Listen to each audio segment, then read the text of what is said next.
Dear students, how are you? کیسے ہیں آپ لوگ؟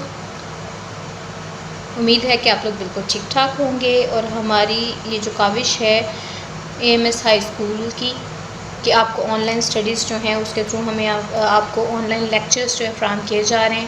امید ہے آپ اس سے فائدہ حاصل کر رہے ہوں گے اور اپنی اسٹڈی پر توجہ دے رہے ہوں گے۔ کل ہم نے غزوہ حنین کے بارے میں پچھلے لیکچر میں پڑھا تھا، لیکچر نمبر 11 میں۔ اب لیکچر نمبر 12 میں ہم اس کی ایکسرسائز کے بارے میں پڑھیں گے۔ کل ہم نے پڑھا تھا کہ کس طرح سے غزوہ حنین میں بنو حوازن اور بنو ثقیف نے دوسرے قبائل کے ساتھ مل کر مسلمانوں کے ساتھ جنگ کی، اور مسلمانوں کے 12,000 جو افراد تھے وہ جنگ میں شامل ہوئے تھے، اور کفار نے وادی اوتاس میں بسیرا کیا اور وادی حنین میں اپنے جو کارندے تھے، اپنے جو جنگجو تھے، ان کو چھپا رکھا تھا۔ جب مسلمان اس وادی میں داخل ہوئے تو انہوں نے تیر اندازی شروع کر دی اور مسلمانوں میں بھگدڑ مچ گئی، اور پھر نبی پاک صلی اللہ علیہ وسلم فل استقامت سے کھڑے رہے، اور آپ صلی اللہ علیہ وسلم نے حضرت عباس سے کہا کہ مسلمانوں کو پکارو، تو انہوں نے کہا کہ بیت الرضوان والوں کہاں ہو؟ سب مسلمان واپس مڑے، اور پھر جب آپس میں جنگ ہوئی تو نبی پاک صلی اللہ علیہ وسلم نے ایک مٹھی مٹی اٹھا کر دشمن کی طرف پھینکی، جو دشمن کے تمام لوگوں کی آنکھوں میں چلی گئی، اور کفار کو پھر واضح شکست ہوئی۔ بنو ثقیف کے 70 آدمی مارے گئے، اور اس کے علاوہ جو خواتین، مال مویشی جو کچھ وہ لے کے آئے تھے وہ مال غنیمت کے طور پہ مسلمانوں میں آیا، اور قرآن پاک میں بھی اس واقعے کے بارے میں واضح طور پہ اللہ تعالیٰ نے اپنے ارشاد فرمایا۔ اس کے علاوہ اس میں ہمیں جو سبق ملا تھا کہ جب مسلمانوں نے تھوڑا غرور والے الفاظ بولے تھے تو نبی پاک صلی اللہ علیہ وسلم کو وہ پسند نہیں آئے تھے، تو یعنی کہ ہمیں جو ظاہری مال اسباب ہے اس پر غرور نہیں کرنا چاہیے۔ چلیں آئیں اب ہم مشق کی طرف چلتے ہیں کہ کون سے سوالات ہیں اور ان کے جوابات کیا ہوں گے۔ جی اسٹوڈنٹس، ہمارے کچھ تفصیلی جواب لکھیں کے طور پہ سوالات ہیں۔ قبیلہ بنو حوازن کے سردار نے اسلامی لشکر سے جنگ لڑنے کے لیے کس طرح تیاری کی؟ Answer is on the page number 33۔ جی اسٹوڈنٹس، اس کا آنسر ہوگا بنو حوازن کا سردار مالک بن عوف تمام قبائل کے مال مویشی، بچے اور خواتین بھی میدان جنگ میں ساتھ لے آیا تاکہ ان قبائل کے جنگجو مردانگی سے لڑیں۔ یہ تمام قبائل وادی اوتاس میں خیمہ زن ہوئے۔ اس کے علاوہ ہم اس میں ایڈ کریں گے کہ قبیلے حوازن اور ثقیف نے دیگر قبائل کو اپنے ساتھ بھی شامل کر لیا تھا۔ جی this is the answer of long question number 1۔ The second question is غزوہ حنین کی ابتدا میں مسلمان کیوں پسپا ہوئے؟ یعنی کہ وہ پہلے کیوں مطلب کہ گھبرا گئے، کیوں بھگدڑ مچ گئی؟ Again the answer is on page number 33۔ اس کی تھرڈ پیراگراف میں ہے کہ اسلامی لشکر رات کے وقت وادی حنین پہنچا۔ مالک بن عوف پہلے ہی اپنا لشکر وادی میں اتار کر مختلف جگہوں پر پھیلا اور چھپا چکا تھا۔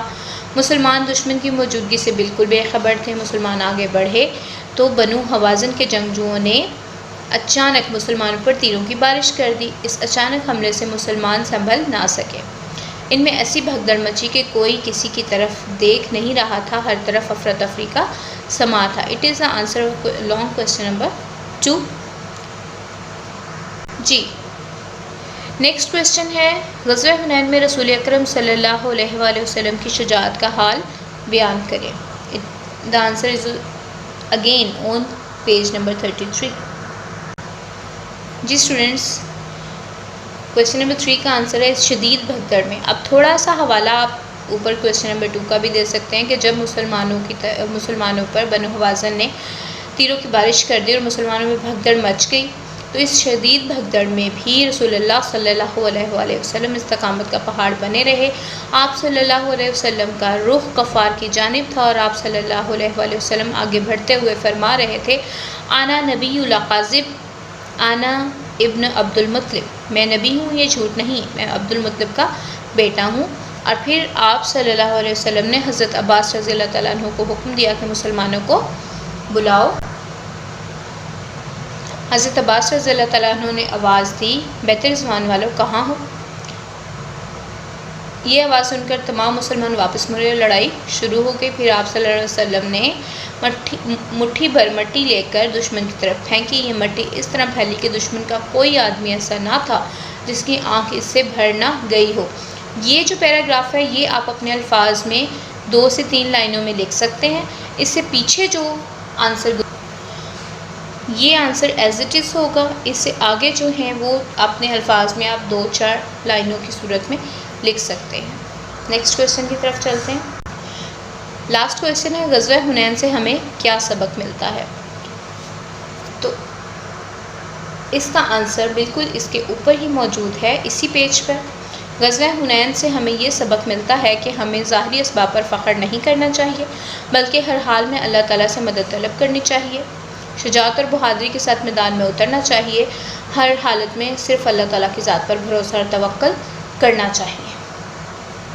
جی سیکنڈ کویشچن ہے، مختصر جواب لکھیں۔ وادی حنین مکہ مکرمہ سے کتنی دور ہے؟ تو ہم لکھیں گے وادی حنین مکہ مکرمہ سے کتنی کی جگہ پہ لکھیں گے تقریباً 40 کلومیٹر۔ وادی حنین مکہ مکرمہ سے تقریباً 40 کلومیٹر دور ہے۔ اسٹوڈنٹس کبھی بھی آپ نے صرف 40 کلومیٹر نہیں لکھنا، بلکہ آپ نے وادی حنین مکہ مکرمہ سے تقریباً 40 کلومیٹر دور ہے پورا جملہ لکھنا ہے۔ اوتاس کی وادی کہاں ہے؟ اوتاس کی وادی وادی حنین کے قریب ہے۔ کہاں کی جگہ پر آپ لکھیں گے؟ وادی حنین کے قریب ہے۔ باقی آپ سوال میں سے پورا جملہ اٹھائیں گے۔ غزوہ حنین کس سن ہجری میں پیش آیا؟ غزوہ حنین 6 شوال 8 ہجری میں پیش آیا۔ حضرت عباس رضی اللہ تعالیٰ عنہ نے صحابہ کرام رضی اللہ تعالیٰ عنہم کو کن الفاظ میں پکارا؟ اس کا آنسر ہم پیج پہ دیکھ لیتے ہیں۔ ویسے ہے کہ بیت رضوان والو کہاں ہو؟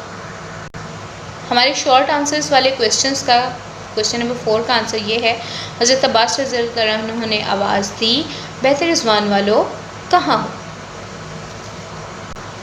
جی اسٹوڈنٹس نیکسٹ کویشچن ہے، غزوہ حنین میں بنو ثقیف کے کتنے آدمی مارے گئے؟ تو ہم لکھیں گے غزوہ حنین میں بنو ثقیف کے 70 آدمی مارے گئے۔ کتنے کی جگہ پر ہم 70 لکھ دیں گے اور ہمارا آنسر کمپلیٹ ہو جائے گا۔ جی اسٹوڈنٹس اگر آپ دیکھیں تو یہ تمام جو شارٹ آنسرز کے کویشچنز ہیں ہم نے ریڈنگ کے دوران پڑھے تھے اور ہم نے وہ کویشچنز بنائے بھی تھے۔ اب خالی جگہ پور کرنے کی طرف چلتے ہیں۔ غزوہ حنین میں اسلامی لشکر کی تعداد 12,000 تھی۔ 12,000 کس طرح سے؟ 10,000 جو کہ فتح مکہ کے وقت تھی اور 2,000 جو نو مسلم تھے۔ آپ صلی اللہ علیہ وآلہ وسلم نے مٹھی بھر مٹی لے کر دشمن کی طرف پھینکی۔ حضرت عباس رضی اللہ تعالیٰ عنہ کی آواز بہت بلند تھی۔ اسلامی لشکر رات کے وقت وادی حنین پہنچا۔ اللہ تعالیٰ نے بہت سے موقع پر تم کو مدد دی ہے۔ کیا دی ہے؟ مدد دی ہے۔ جی درست جواب پر ٹک کا نشان لگائیں۔ غزوہ حنین میں دشمن کے کتنے آدمی مارے گئے؟ 70۔ بنو حوازن کے سردار کا نام کیا تھا؟ مالک بن عوف۔ اسلامی لشکر میں مکہ مکرمہ کے نو مسلموں کی تعداد کتنی تھی؟ 2000۔ غزوہ حنین کے لیے آپ صلی اللہ علیہ وآلہ وسلم شوال کی کس تاریخ کو مکہ مکرمہ سے روانہ ہوئے؟ 6۔ غزوہ حنین کس سن ہجری میں لڑی گئی؟ 8 ہجری۔ لفظ سن نہیں سن ہوتا ہے۔ جی اسٹوڈنٹس ہماری ایکسرسائز بھی کمپلیٹ ہو گئی اس لیکچر میں۔ یقیناً آپ کو اس چیپٹر کی بہت اچھی طرح سے سمجھ آئی ہوگی۔ انشاءاللہ امید کرتے ہیں کہ آپ اپنی اسٹڈیز پر توجہ دے رہے ہوں گے، بڑوں کا احترام کر رہے ہوں گے اور چھوٹوں سے پیار کر رہے ہوں گے۔ اسی کے ساتھ اجازت چاہیں گے۔ اللہ حافظ۔ نیکسٹ لیکچر نمبر 13 کے ساتھ حاضر ہوں گے۔ اللہ حافظ، فی امان اللہ۔